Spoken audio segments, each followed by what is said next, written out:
Hi, I'm the Godless Engineer, and I'm here to tell you that I'm openly secular, and not just online, but in my daily life. And I became openly secular back in 2012, and I haven't looked back on that decision at all.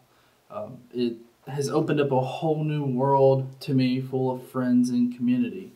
And it really opened up the door for me to create my page, Godless Engineer.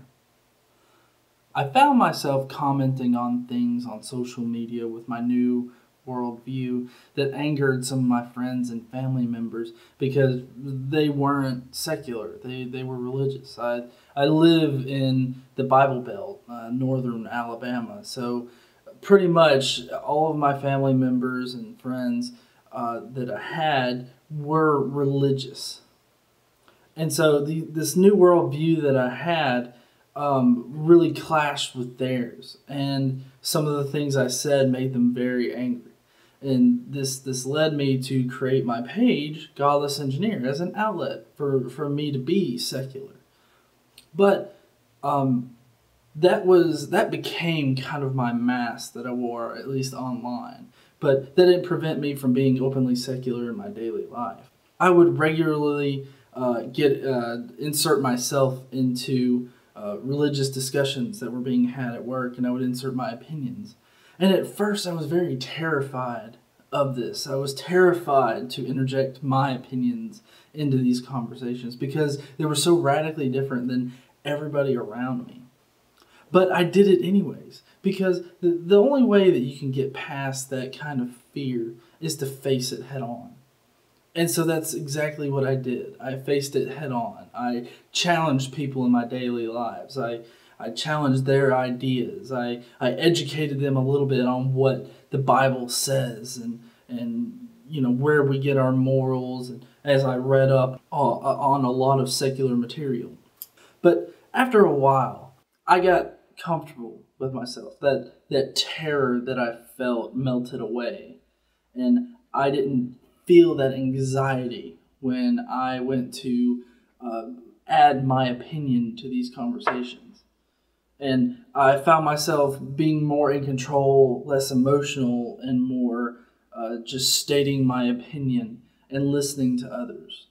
And once I got past that, I felt that I could be more openly secular, because what I did was I took a hard look at the community that I had stepped into, and I saw a lot of people that were suffering and that were in pain because they had to hide their atheism. They had to hide their real thoughts on subjects. They had to post in private groups. They had to do all of these things so that people around them didn't know. And so what I wanted to do was I wanted to stand up and show people that it's not a bad thing to have these secular views, to stand up for what's right, to speak out when somebody is being bigoted. I wanted to be the kind of person that made people feel comfortable about calling themselves atheist or secular humanist or agnostic. I wanted to be that kind of person. So what I did was I started an online community for atheist agnostics and secular humanists.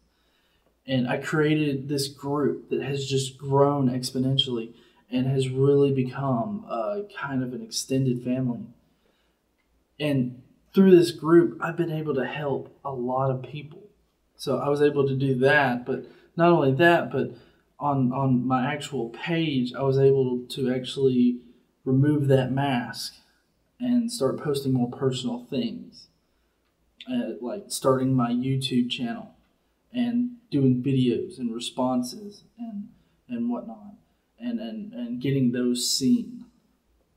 So my mask was my Facebook page.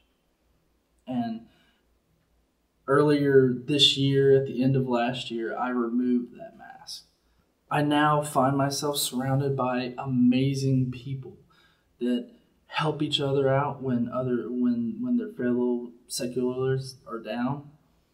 They come together and they support each other in times of need. I also find myself faced with opportunities to help people, whether it's advice about family members that come on to them and start criticizing their worldview, or if it's just because they've had a crappy day. So anybody that is watching this video, I encourage you to be openly secular and to remove your mask if you do indeed wear one.